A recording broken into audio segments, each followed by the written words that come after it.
ભુજની સંસ્કાર કોલેજની બહાર જે યુવતીની હત્યા કરવામાં આવી તે બનાવમાં એક તરફી પ્રેમનો અંજામ બહાર આવ્યો છે. યુવતીએ તેમનો મોબાઈલ બ્લોક કરી દેતા આખરે ઉશ્કેરેલા આરોપીએ તેમની હત્યા કરી છે. યુવતી મરનાર યુવતી અને આરોપી બંને એક જ ગાંધીધામ સોસાયટીમાં રહેતા હોવાનું પોલીસે જણાવ્યું છે. ભુજના એરપોર્ટ રોડ ઉપર આવેલ સંસ્કાર સ્કૂલ અને કોલેજની બહાર જે યુવતી ઉપર હુમલો કરવામાં આવ્યો હતો તેમને મોડી રાત્રે દમ તોડ્યો છે. તેમનું મૃત્યુ થયું છે. પરિણામે હત્યાનો બનાવ નોંધાયો છે. યુવતીએ આરોપી સાથે સંપર્ક તોડી નાખી અને તેમને મોબાઈલ બ્લોક કરી દેતા ઉશ્કેરાયેલા મોહિત નામના આરોપીએ યુવતી ઉપર છરી વડે હુમલો કરી અને તેની હત્યા કરી નાખી છે. સાથોસાથ તેમને બચાવવા માટે આવેલ જયેશ નામના શખ્સ ઉપર પણ છરી વડે હુમલો થતાં તે સારવાર લઈ રહ્યો છે. એમ ડીવાયએસપી આર.ડી. જાડેજાએ પત્રકારો સાથેની વાતચીતમાં માહિતી આપતા જણાવ્યું હતું. પોલીસે જણાવ્યું હતું કે આરોપીની મોડી રાત્રે ગાંધીધામ ભારતનગરમાંથી ધરપકડ કરવામાં આવી છે. આરોપી વિરુદ્ધ હત્યાના કલમ તળે ગુનો નોંધવામાં આવ્યો છે. વિદ્યાર્થી અને આરોપી ગાંધીધામમાં એક જ સોસાયટીમાં રહે છે.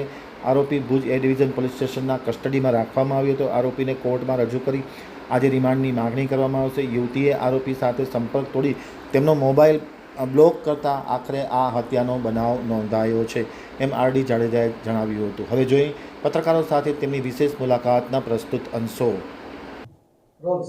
ગઈકાલે એરપોર્ટ રોડ ઉપર આવેલ સંસ્કાર કોલેજમાં એક છરી મારવાનો બનાવ બનેલ, જેમાં આદિપુરની રહેવાસી સાક્ષી નામની દીકરીને આદિપુરના તેના ઘરની બાજુમાં જ રહેતા મોહિત મૂળજી સિદ્ધપુરા નાએ છરી ગળા ઉપર છરી મારેલી. જે બાબતે પોલીસે તપાસ કરતા આ સાક્ષી અને મોહિત બંને આદિપુરમાં બાજુમાં રહેતા હોય અને બંનેને પ્રેમ સંબંધ હોય. ગઈકાલે આ મોહિતે સાક્ષીને ફોન કરી અને પરત ગાંધીધામ આદિપુર આવી જવા જણાવતા આ દીકરી સાક્ષીએ ત્યાં આવવાની ના પાડેલ અને હવે ફોન નહીં કરવા જણાવેલ અને એનો ફોન આવેલ એ બાબતે એના મમ્મીને વાત કરતાં એના મમ્મીએ એવું જણાવેલ કે એનો ફોન બ્લોક કરી નાખ.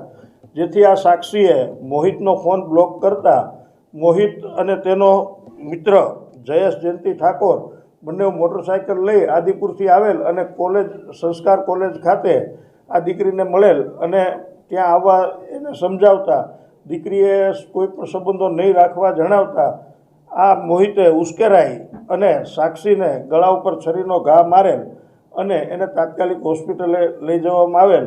હાલ આ હત્યાની કોશિશનો ગુનો દાખલ કરવામાં આવેલ, જેમાં બેન સાક્ષીનું મોડી રાત્રે અવસાન થતાં ખૂનનો ગુનો દાખલ કરવામાં આવેલ છે અને આરોપીને આ કામે અટક કરવામાં આવેલ છે. આરોપી વિરુદ્ધ કલમ BNS કલમ 103(1) મુજબ ગુનો દાખલ કરી અને કાર્યવાહી કરવામાં આવેલ છે. આજે આરોપી અત્યારે પોલીસ કસ્ટડીમાં છે.